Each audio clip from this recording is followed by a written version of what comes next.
Les amis, comme beaucoup de gens, j'adore les histoires qui font peur. Du coup, comme beaucoup de youtubeurs, je me suis dit, tiens, ce serait marrant de vous raconter une histoire un peu flippante. Sauf que là, ce serait pas une histoire inventée ou une histoire que j'ai lue quelque part, vu que c'est mon histoire, c'est quelque chose que j'ai réellement vécu. Bon, après, il y a une explication quand même rationnelle à ce que j'ai vécu, que j'expliquerai en fin de vidéo, même si, quand même, il y a 2 détails qui resteront pour moi un véritable mystère. Voilà, donc mon histoire se déroule sur 2 nuits. 2 nuits qui m'ont traumatisé à un tel point que je ne dors plus la lumière éteinte. Je veux dire, maintenant, j'ai toujours une petite lampe avec moi qui m'accompagne pendant mon sommeil pour ne pas sombrer dans l'obscurité la plus totale. Enfin bref, voici mon histoire. Donc la première nuit était totalement normale. Disons que je faisais rien de spécial. Je tiens juste à préciser qu'avant de dormir, je ferme toujours la porte de ma chambre. Si elle est ouverte, je ne peux pas dormir. Et honnêtement, je comprends pas les gens qui arrivent à dormir la porte ouverte. Franchement, pour moi, ces gens-là, faut s'en méfier. Donc cette nuit-là, je suis allé me coucher vers minuit, minuit 30, et c'est là que tout a commencé. Il faut juste savoir un truc chez moi. Quand je dors, je dors. C'est-à-dire que tu peux venir dans ma chambre, te servir dans mes affaires, faire du bruit, organiser une teuf avec un DJ au milieu. Rien ne peut perturber mon sommeil. Mais cette nuit-là, quelque chose d'inhabituel s'est produit, car sans aucune raison, d'un seul coup, j'ai ouvert les yeux. Alors à l'époque, j'avais un réveil qui affichait l'heure, comme tous les réveils, et je vous promets qu'au moment où j'ai ouvert les yeux, sur mon réveil, c'était affiché 2h59, et même pas une seconde après, bam, 3h pile. Et à ce moment précis, sans savoir vraiment pourquoi, j'ai compris que quelque chose d'anormal allait m'arriver. Là, ma tête commençait à se compresser. Un peu comme quand on prend l'avion et qu'on prend vite de l'altitude, ou qu'on va quelques mètres sous l'eau.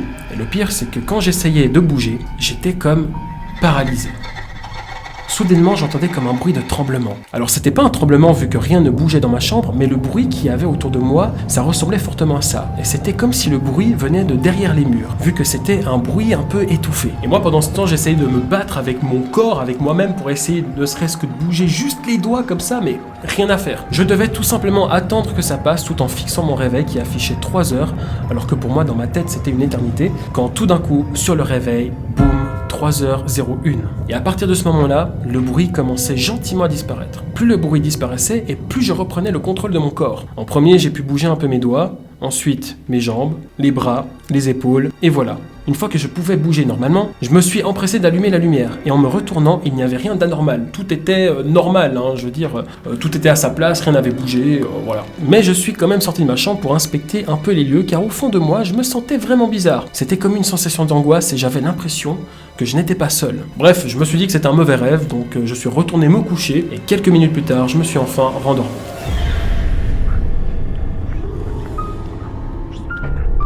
Et là, nous sommes à cette fameuse nuit qui a été pour moi l'expérience la plus traumatisante de toute ma putain de vie. Donc bon, avant d'aller dormir, j'ai mon petit rituel. Un petit coup sur YouTube, un petit coup sur la play, un petit coup si vous voyez ce que je veux dire. Alors oui, je sais, j'ai un humour très mature, même dans ces moments-là. Oh, j'ai pété ma lampe, frère. Bon bah tant pis, c'est pas grave. Bref, ensuite je suis allé me coucher vers minuit, minuit 30 comme d'habitude, même si cette fois je n'étais pas très serein à cause de la nuit dernière. Je me laisse donc bercer par les bras de Morphée et me voilà plongé dans un sommeil profond. Oh oui, même scénario que la première nuit. Au moment où j'ouvre les yeux, il était affiché 2h59 et une seconde après 3h. Et là, tu sais, je me suis dit, mais putain, mais comment c'est possible 2 fois de suite? Et là, tout redevenait comme avant. Le bruit derrière les murs qui retentissait, la tête qui se compressait de l'intérieur, le fait d'être totalement paralysé. Sauf que là, quelque chose de nouveau s'est produit. J'ai entendu la porte de ma chambre s'ouvrir brusquement. Et quand la porte s'est ouverte, le bruit de tremblement devenait de plus en plus fort. Et ma tête était de plus en plus compressée. Mais le calvaire ne s'arrêtait pas ici. D'un coup, depuis la porte, j'entends quelqu'un ou quelque chose s'approcher de moi. Et quand je l'entendais s'avancer, c'est comme si ses pieds frottaient le sol. Plus elle s'approchait, et plus ma tête se compressait. Et comme j'étais totalement paralysé, je ne pouvais même pas me retourner pour voir ce qu'il y avait derrière moi. Du coup, désespéré, j'ai tenté d'hurler, mais rien ne sortait de ma bouche. Je ne pouvais plus émettre aucun son. Et là, d'un coup, j'ai senti comme une pression sur mon dos, comme s'il y avait quelque chose de lourd qui s'appuyait sur moi, et de plus en plus. C'est la pression, elle était de plus en plus forte, jusqu'à ce que j'ai le souffle totalement coupé. Et cette chose qui était juste au-dessus de moi, je l'ai sentie s'approcher gentiment de mon visage, et elle s'est mise à me renifler.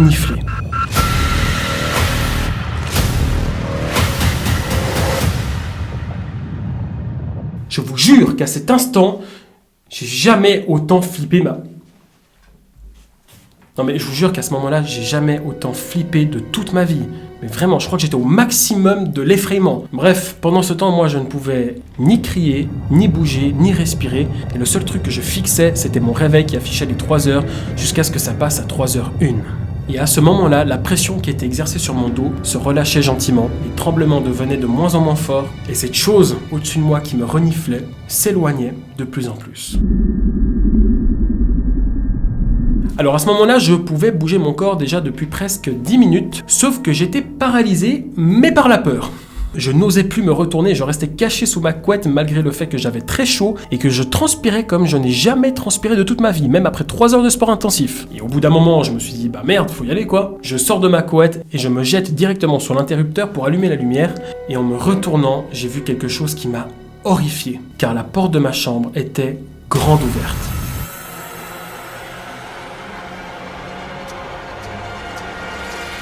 Alors, elle n'était pas un peu ouverte ou entrouverte, elle était ouverte. C'est comme si un mec, je veux dire, quand toi tu rentres dans une pièce, quand tu ouvres la porte, tu l'ouvres normalement, tu rentres, voilà, la porte elle n'est pas ouverte totalement. Alors que là, la porte, c'est comme si le mec il avait fait ça, puis il avait ouvert la porte au maximum. Qui fait ça? Quel taré ouvre une porte de cette façon, entièrement? Et à ce moment-là, j'ai paniqué, comme j'ai jamais paniqué, hein, c'est vraiment... je suis allé chez ma grand-mère, je lui ai pris de l'eau bénite, parce que ma grand-mère, voilà... croyante. À ce moment-là, je suis devenu croyant à 100%. Hein. Les démons, les anges, tout ça, j'y croyais à fond. J'ai pris de l'eau bénite, j'en ai foutu partout dans ma chambre. J'ai mis du sel devant ma porte avec du parmigiano, un peu d'origan et puis de l'ail. On sait jamais si c'est un vampire. Et quand j'avais plus d'eau bénite, je suis allé en voler à l'église. Pour te dire à quel point j'ai pété un câble dans ma tête. Alors voilà, j'étais dans un état de stress, d'anxiété et d'angoisse jusqu'au moment où, en faisant une recherche sur internet pour voir un petit peu ce qui m'était arrivé, je suis tombé sur un article qui parlait de la paralysie du sommeil. Alors la paralysie du sommeil, c'est quoi? Voici un court résumé. La paralysie du sommeil est un trouble du sommeil qui se caractérise par le fait que le sujet, sur le point de s'endormir ou de s'éveiller, mais tout à fait conscient, se trouve dans l'incapacité d'effectuer tout mouvement volontaire ou avec un extrême effort. Une fois un mouvement effectué, la victime reprend une maîtrise totale d'elle-même. À cette sensation d'immobilisation sont couramment associées des hallucinations auditives, sensitives ou visuelles, ainsi que des impressions de pression, de suffocation, de présence maléfique et de mort imminente. Le sujet, dans l'impossibilité d'articuler les sons et de prévenir l'entourage, éprouve le plus souvent un sentiment d'anxiété et de frayeur. Voilà, en gros, c'est ça. Du coup, le fait d'avoir vu qu'il y avait une explication à tout ça, ça m'a quand même aidé à gentiment ne plus avoir ces paralysies du sommeil, parce que j'en ai quand même eu une dizaine. Ouais, ça fait quand même beaucoup. Et comme vous l'avez compris, ces 2 nuits-là, je n'ai rien vu que je dormais sur le ventre. Mais il m'est arrivé 2 ou 3 fois d'avoir vécu une paralysie du sommeil en étant couché sur le dos. Et là, j'ai pu voir des choses très terrifiantes. Les films d'horreur à côté, c'est nul à chier. Sur internet, si vous êtes intéressé, il y a plusieurs illustrations de ce qu'on peut voir lorsqu'on a une paralysie du sommeil. Et comme vous pouvez le constater, il y a de quoi être paralysé, non par le sommeil, mais bien par la peur. Et moi, il y a une illustration parmi tout ça qui m'a vraiment choqué, parce que ça représentait vraiment au mieux ce que j'ai pu voir. Et voici l'image de ce que j'ai vu. Cette chose-là, quand je l'ai aperçue, elle était vers mes pieds en train de m'observer et de me murmurer quelque chose d'incompréhensible. Et non, c'était pas du Serpentard. Alors je vais vous expliquer pourquoi est-ce qu'on est paralysé dans ces moments-là, parce qu'il y a quand même une explication que j'ai lue. En fait, lorsqu'on dort, notre corps il va sécréter un espèce de tranquillisant pour nous paralyser. Alors on va pas être paralysé totalement, il y aura juste quelques muscles qui vont être paralysés pour justement nous empêcher d'effectuer des mouvements lorsqu'on rêve. Je veux dire, par exemple, quand tu rêves que tu cours, et ben dans la vraie vie, tu vas pas faire ce mouvement dans ton lit. Mais voilà, ça va être des petits mouvements. Que vous dormez avec quelqu'un, parfois juste avant de s'endormir, elle a des spasmes comme ça. Alors c'est pas qu'elle fait une crise d'épilepsie ou je ne sais quoi, c'est juste que en fait son corps se met dans cet état de paralysie. Voilà, puis la paralysie du sommeil, en fait, si vous voulez, c'est quand on se réveille à un moment où on n'était pas censé se réveiller. Et en fait, dans notre tête, ce qui se passe, c'est que le cerveau, il comprend pas. En fait, le cerveau, il bug. Et puis comme on n'était pas censé se réveiller, on est encore paralysé, parce que le cerveau il n'a pas eu le temps de se réveiller. Et du coup, tu vas avoir des hallucinations. Et en fait, si le cerveau il fait ça, en fait c'est juste pour te réveiller. La méthode est un petit peu exagérée, mais bon, c'est le cerveau, il agit comme ça, on ne sait pas pourquoi, c'est comme ça. Enfin bref, même s'il y a plein d'explications rationnelles, il y a 2 petites choses qui pour moi resteront quand même un véritable mystère. Déjà, pourquoi je me suis réveillé 2 fois de suite, exactement à la même heure. Deuxièmement, pourquoi ma porte était-elle grande ouverte? Et voilà, si vous avez déjà vécu cette situation, vous pouvez vous exprimer dans l'espace commentaire de la vidéo, ou même d'autres petites anecdotes que vous avez vécues, un peu flippantes, autres que de la paralysie du sommeil. Enfin voilà, si j'ai un conseil à vous donner quand vous dormez la nuit, gardez toujours une petite lumière, une petite veilleuse allumée. Car c'est dans l'obscurité que les démons s'éveillent. Sur ce, bonne nuit! Ah, vous allez vous chier dessus là cette nuit? Ah, ils vont même pas dormir les mecs.